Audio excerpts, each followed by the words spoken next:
Ay nga. Ang role ko din designated nga maghatag sa welcome remarks. Welcome din, yun na lang. Tapos na. But anyway, I would like to take this opportunity to give some reflections on our activity today, taking from this environmental summit in the season of creation, taking from Laudato Si of Pope Francis, and at the same time sa pagpreparar man para sa Synod of Bishops na ang tema is more about synodality. So allow me to give you a few reflections. Some elementary pa ako, I was reflecting on this, no? Some elementary kinder siguro, meron na poem na ginatudlo sa mga bata. Hindi ko pala nung ginatudlo pasubong, no? The poem, all things bright and beautiful, all creatures great and small, all things wise and wonderful, the Lord God made them all. Congratulations. But if you are going to look into that point, it's very something, very strong ang iyang environmental awareness. No? So, but anyway, very good. Dumduman pa ang point. But let me reflect with you something about synodality with the family of God's creation. Pope Francis, in his Laudato Si, repeatedly reminds us, following Saint Francis of Assisi, that all creatures, great and small, are brothers and sisters. Our Creator is the Father and Mother of all. All of us have one origin, God. Ang tanan kita, isa lang ang ginhalinan, Diyos. Sa Bisaya, I was reflecting there is something beautiful. The word for parents is ginikanan, but ginikanan is also the beginning. Usaray atong ginikanan, murag isa na atong ginhalinan. Pero the Bisaya word ginikanan, it is like a parent, a mother, or a father, you know? Which speaks something about our connectedness with each other. And we are journeying together back to that same source. Synodality is not only for human beings, but for all creatures that comprise the cosmos. Look into our poster in here of the season of creation. Makita ninyo, may image dira, may nagalupad ng space, may river sa tunga, a big river. That is the image that Pope Francis uses. And I was reflecting on it last Saturday, sa season of creation man sa parish, no? Later on ko na nakita ang image, no? I was reflecting. In Mindanao, the second largest river of the Philippines is the Rio Grande de Mindanao. There are like 8 big tributaries or 7 tributaries of the Rio Grande de Mindanao. From our area, the tributaries are the Ala River and the Buluan River. The Buluan River comes from Lake Buluan. Lake Buluan's water comes from our Buluk Creek Marbel River. Buluk Creek if you are going to follow it, it starts from a very small spring in Mambukal, in the Rojas mountain range. From a very small stream or spring, it becomes the Bulu Creek. From Bulu Creek to the big Buluan Lake. From Buluan Lake, it goes out to the Buluan River. It merges with the Ligwasan Marsh, and later on connects to the Rio Grande de Mindanao. Beautiful image.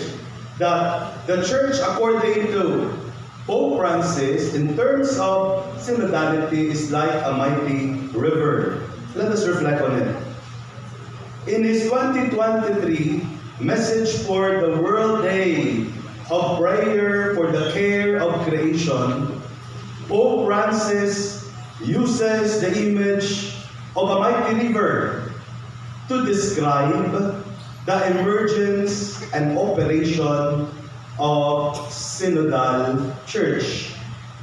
He invites us to see the church like a river basin with its many tiny and larger tributaries. The church as a communion of countless local churches, religious communities, and associations form like a mighty river. All members of the church may be seen as tributaries. In his words, Pope Francis says, each source adds its unique and irreplaceable contribution until all flow together into the vast ocean of God's loving mercy. By contemplating on the synodality of mighty rivers, Pope Francis creatively teaches that we come together like so many streams, brooks, and creeks, merging finally in a mighty river to irrigate the life of our marvelous planet and our human family for generations to come. So, let us join hands and take bold steps to justice, and let justice and peace flow throughout the world. That is the theme of our season of creation. So today, we are invited to take part on a personal and community level to coalesce in a majestic river of reflection and renewal.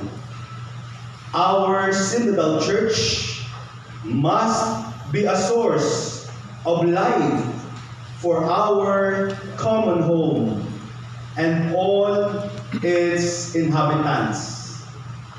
In the same way that the river gives life to all kinds of animals and plant life, a synodal church must give life by sowing justice and peace in every place it reaches. Our individual Christian journey to God is like a pilgrimage of a creek,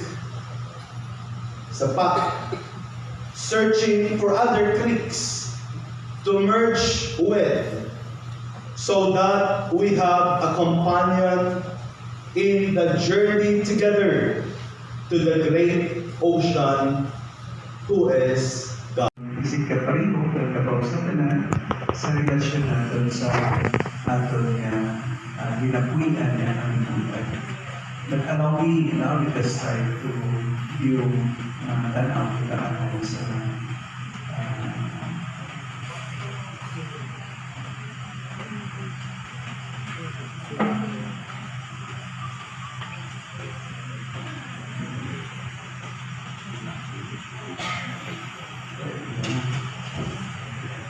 inex is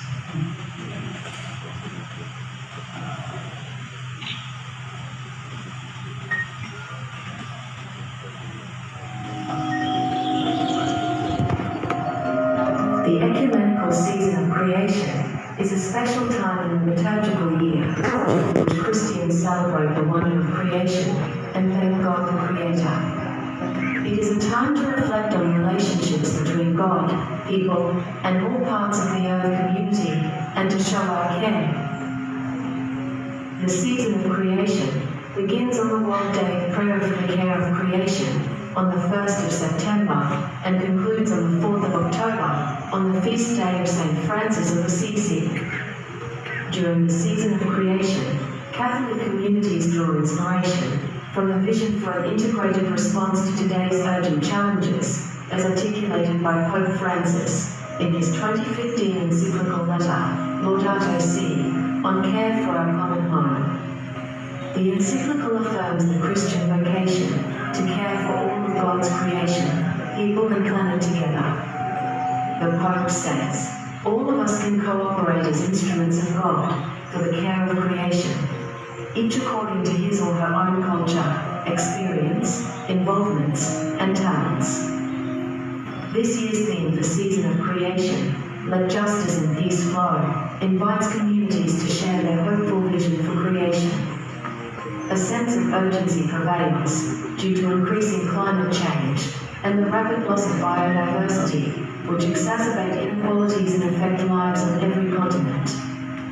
And yet, as we grow in awareness and are equipped to discern, we are strengthened to respond positively and rejoice in possibilities for a fairer world. The local community is a place where anyone can get to know more about ecology and the role healthy ecosystems play in supplying clean air, water, and food to humans and all of life. All parts of creation have their inherent value, and healthy ecosystems are core to the identity, culture, and pride of Indigenous people, and are important to local communities everywhere. The interdependent relationships in a local ecosystem are a microcosm for what happens everywhere in the Earth community. Columban missionaries worldwide see close up the impacts of the loss of biodiversity and climate change. In Fiji, coastal communities have been forced to relocate due to rising seas, increasingly severe cyclones, and impacts on food sources. One example is the destruction of the otter plant, a naturally growing food staple, as a result of increased rainfall and flooding since the early 90s. Some communities have resorted to forms of agriculture that are not natural to the area and require fertilizers to grow. In turn, when the fertilizer runs off into the sea, coral and other marine life are destroyed in a cascade of impacts. Based on their international experience, Columban missionaries took part in COP15, the international meeting of the Convention on Biological Diversity. Taking part in COP15 was an opportunity to help chart the course for living in harmony and peace with all creation. Columban missionaries collaborated with a multi-faith coalition at COP15 to help get the message out about the importance of biodiversity and to advocate together for a better future for the planet and its people. The Kunming Montreal Global Biodiversity Framework was agreed upon at COP15 in December 2022 to address the dangerous loss of biodiversity and the need to restore natural ecosystems around the world. The Convention on Biological Diversity entered into force in 1993. Many countries, including Fiji, New Zealand, and Australia, are members of the agreement and have their national implementation strategies. Since taking part in COP15, Columban missionaries and their multi-faith partners are continuing to grow their networks. Next, we do a Why do you? Sige. Matuloy sa local, pag wala rin namin nakuha na video sa pagsaka namin sa for my age and legs ako yung itsura sa may insight na doon dito sa net. Dito kami namon sa September 3.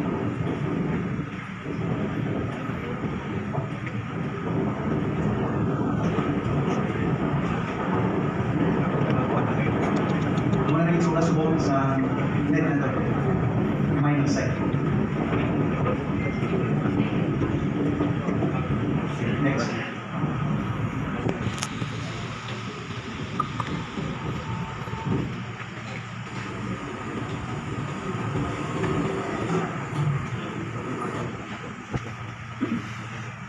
Sige, dito pakita ko lang siya para makilala ko niya mga tayo kusukod. Either makakita, makakito kita, or makulbaan kita. This year's theme for the ecumenical season of creation is "Let justice and peace flow." It is inspired by the word of the prophet Amos. Let justice flow like a river, righteousness like a never-failing stream. This speaks to us of what God desires. God wants justice to reign and flow forward to wherever it is needed. God wants everyone to strive to be just in every situation and live according to His laws, so that life will flourish. When we maintain the right relationship with God, humanity, and nature, justice and peace can flow like a never-failing stream of pure water, nourishing humanity and all creatures. So ang panawagan sa atin sa tumapa ang mensahe, Pope Francis calls on all people of goodwill to bring about the transformation of our hearts, our lifestyle, and the public policies that govern our societies. So hindi natin pa iuhol ang selebrasyon natin sa season of creation sa panawagan sa atin nga sa Papa, pagkambyo sa kalikusuan, pagkambyo sa atin nga estilo sa pagkabuhi, kagtaraw na pagtanaw sa mga kalisiyan na nag-govern sa atin, ng kalabanan na katataw namin sa kaayuhan sa pipila ng mga sektor o mas itanaw ang ekonomiya na aspeto, bahala na makalbo ang buki, bahala na maguba ang ating kinalihan na nakita natin na nag-ompisa na dito sa net.